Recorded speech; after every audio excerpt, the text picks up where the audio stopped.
السلام عليكم ورحمة الله تعالى وبركاته. في واحد ناشط اسمه بسيوني، لو كتبت في التيك توك ولا في الفيسبوك بسيوني تلقوه. هو من البصاولة. الزول ده هم وأمه كانوا ساكنين في كاس، وهسي رحلوا. أبوه طبعا قتلوه، وكان عندهم دكان في كاس، ورحلوا فاتوا اتجاه الجزيرة هناك. فاتوا اتجاه الحصة بأخواته قاعدين هناك.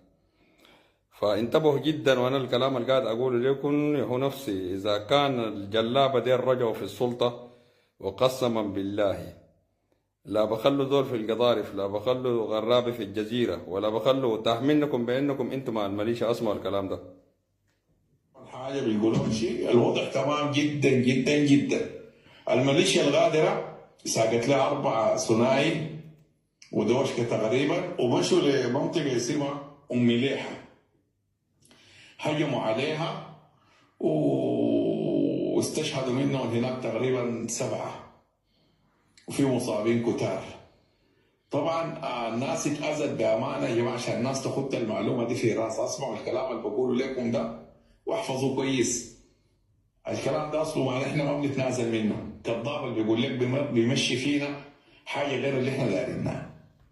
اي قريه، اسمعوا الكلام ده، اي قريه كان في الجزيره، كان في غرة النار، كان في غرة الدندر، كان في غرة اي منطقه، اسمعوا الكلام ده، اثنيتها وقف الدعم الكامل. احنا بنقول لكم قسم بالله العلي العظيم، قسم بالله العلي العظيم، قسم بالله العلي العظيم ما عندكم عيشه. لو قعدتوا من 85، في ناس جو 86 وقعدوا، ولا ما بدنا ما شافوا الناس دي قبلوا عليها حنا وقبلوا. احنا بنقول لكم من نفسي ما نشوفكم هناك. يوم الجيش يخش ما نلقاك، ما تقول والله قريتنا، قريتك دي دنيا زي الكلام ده واضح واضح. لاننا والله اتاذينا منكم اذيه، اتأذينا منكم أذية. نحن والله عايشرناكم وقعدناكم من 86، وفي ناس من 85 وبيناتنا وقاعدين بيناتنا، والليلة غدرتوا بينا. تفتكروا يا ناس الغورة، ناس الكنابي الغورة، حتى في غير كان بغورة عديل اتأسس ال 85. الغورة دي الناس ضاقت منها الويل، وقسما بالله العلي العظيم، وقسما بالله العلي العظيم بنقول لكم السنيه دي بالذات، اي قريه فيها السنيه دي اشتركت مع الناس دي ارحل. اسمع الكلام ده، ارحل والله ولا والله العظيم ارحل،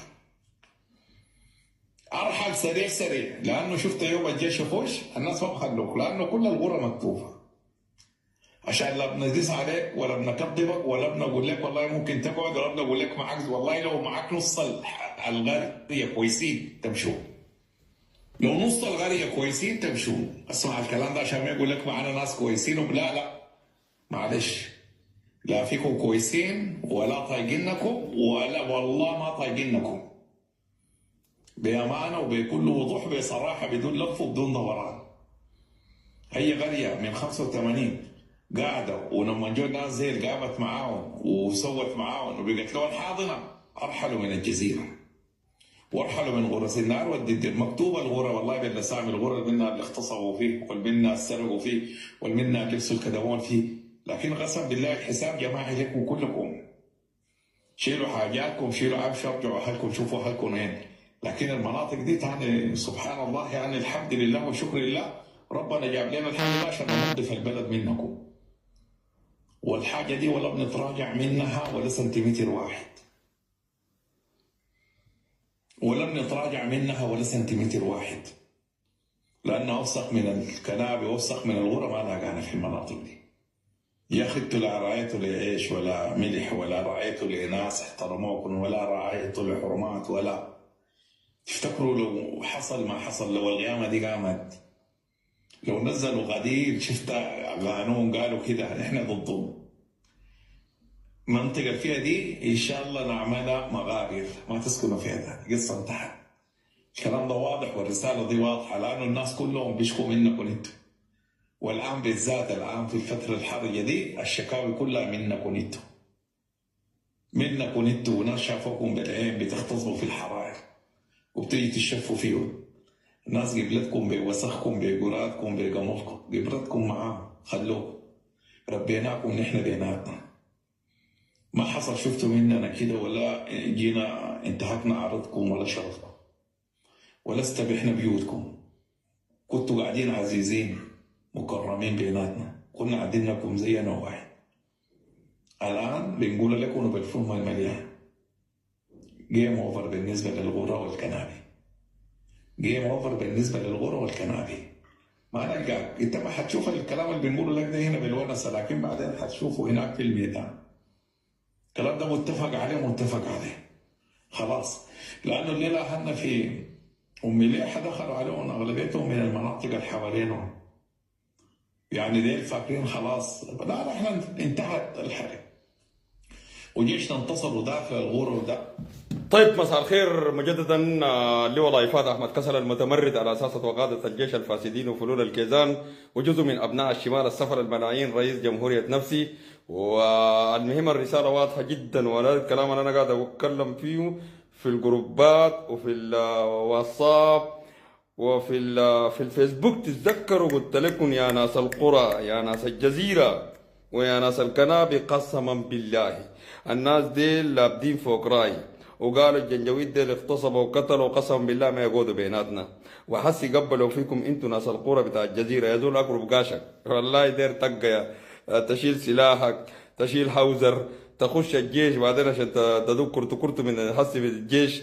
والله الجلابه دي لو رجعوا اقسم بالله الله يبدا يا جماعه لو مت امانه في رقبتكم، وانا لو مت امانه في رقبتكم يا جماعه. وصلوا واقطعوا وجدوه في كل الجروبات اقسم بالله.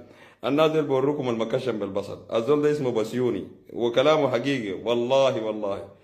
يعني شوف، وفي بني جلدتهم طيب، في ناس الجزيره برضه جزء منهم بيقوا جنجويد طيب.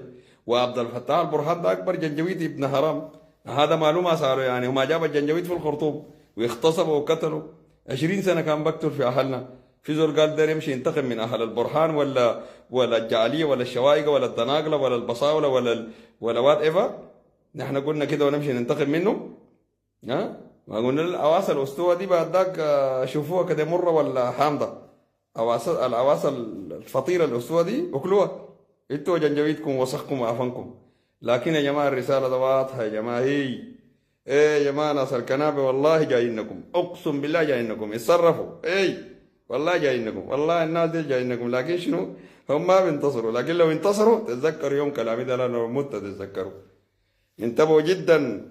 اللواء لايفات احمد كسل المتمرد على اساسه وقاده الجيش الفاسدين وفلول الكيزان رئيس جمهوريه نفسي، اصلي واسلم للمبعوث رحمه للعالمين وصاحب القرى المهجلين وعلى اله وصحبه ومن اهتدى بهديه واستنى بسنته واستقام على نهجه الى يوم الجمع والدين. اللهم انصر المستضعفين، اللهم انصر المستضعفين في الأرض يا رب العالمين. اللهم دمرهم، اللهم دمرهم وافتنهم، اللهم دمرهم وشتت شملهم ويتم أولادهم. أرنا الحق حقا وأرنا الباطل باطل. اللهم أضرب الظالمين بالظالمين واخرج أهلنا المساكين منهم سالمين. ناس الجزيرة انتبهوا. تحياتنا. سبلور يا جماعة. اللايف ده المقطع ده عرفوه يا جماعة، عرفوه يوصل لناس الجزيرة، يوصل لناس كل الدنيا. والله يا ناس القضارب برضه ناس القضارب انتبهوا. وقسما بالله بيلوكم، والله جلاوة دي لو رجعوا اقسم بالله بيلوكم. ما يرجعوا الناس دي، ما يرجعوا بأي فهم، ما يرجعوا يا جماعة. الناس دي ما يرجعوا. تحياتنا. أنا ما مع المجرم يتحاسب بالقانون، لكن بقول لك ان احنا نبيد الكنابي تماما والقرى دي تماما. في كنابي كان صدقوها قرى في الجزيره اسمها قريه طيبه. قال لك بمسعوكم جد. اسمعوا الكلام ده كويس. تحياتنا.